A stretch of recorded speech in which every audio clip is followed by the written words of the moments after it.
بسم اللہ الرحمن الرحیم۔ خدا سے پہلے کیا تھا؟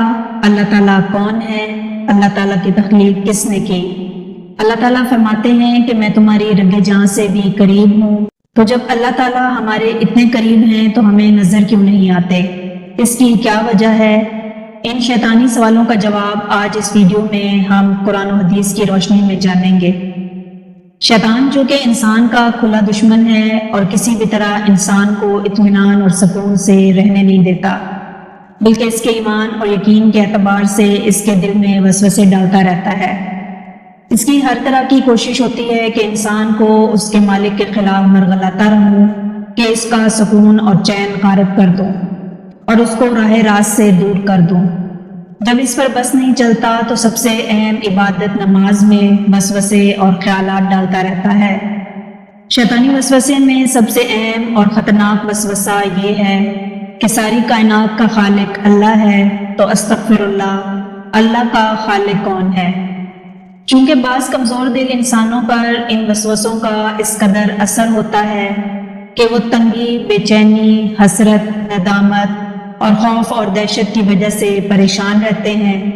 لہذا اس بات سے معلوم ہو گیا ہے کہ یہ سب شیطانی وسوسوں کی وجہ سے ہوتا ہے، کیونکہ شیطان یہ سوال انسانوں کے ذہنوں میں ڈالتا ہے۔ اگر یہ سوال کسی مسلمان کے دل و دماغ میں آ جائے تو اس حدیث کو سامنے رکھیں۔ حدیث میں حضرت ابو ہریرہ رضی اللہ تعالیٰ عنہ روایت کرتے ہیں کہ نبی کریم صلی اللہ علیہ وسلم نے فرمایا، شیطان تم میں سے کسی ایک کے پاس آتا ہے اور کہتا ہے کہ اس کو کس نے پیدا کیا، حتیٰ کہ وہ یہ کہتا ہے کہ تیرے رب کو کس نے پیدا کیا۔ آپ صلی اللہ علیہ وسلم نے فرمایا، آدمی جب یہاں تک پہنچ جائے تو وہ اللہ تعالیٰ سے پناہ مانگے اور رک جائے۔ اور ایک اور روایت میں ہے کہ لوگ ہمیشہ سوال کرتے رہتے ہیں اور وہ یہ سوال بھی پوچھیں گے کہ اللہ تعالیٰ نے تو مخلوق کو پیدا فرمایا ہے تو اللہ تعالیٰ کو کس نے پیدا کیا ہے؟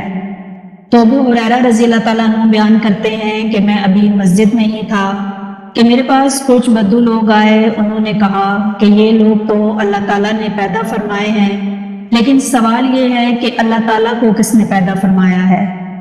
ابو ہریرہ رضی اللہ تعالیٰ عنہ نے ہاتھ میں کنکریاں پکڑ کر کہا، یہاں سے کھڑے ہو جاؤ، میرے خلیل حضرت محمد مصطفیٰ صلی اللہ علیہ وسلم نے بالکل سچ فرمایا ہے۔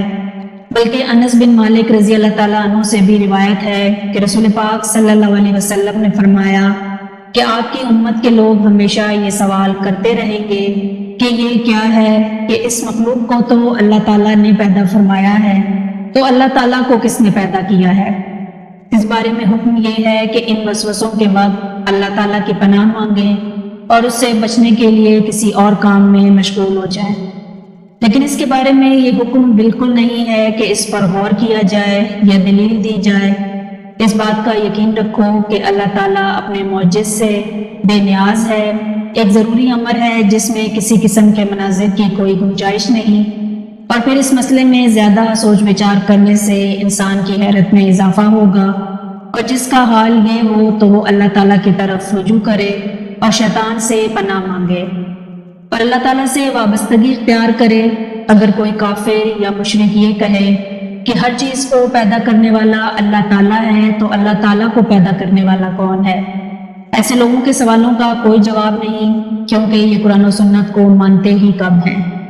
دوستو، اگر کوئی شخص یہ سوال کرے کہ اللہ تعالیٰ کہاں ہے تو اس کا جواب یہ دینا چاہیے کہ اللہ تعالیٰ بغیر مکان کے موجود ہے۔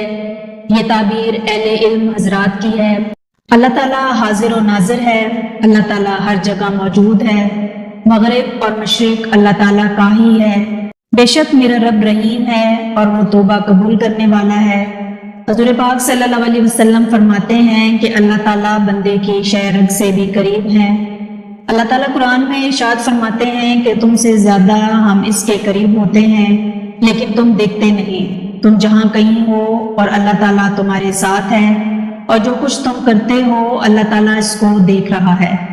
بس اللہ تعالیٰ سے دعا ہے کہ تمام مسلمانوں کو دین کے علم کی سمجھ عطا فرمائے اور مسلمانوں کو دین اسلام پر ثابت قدم رہنے کی توفیق عطا فرمائے، اور ہم مسلمانوں کو فتنوں، شیاطین، جنوں، انس کے وسوسوں سے محفوظ رکھے۔ آمین۔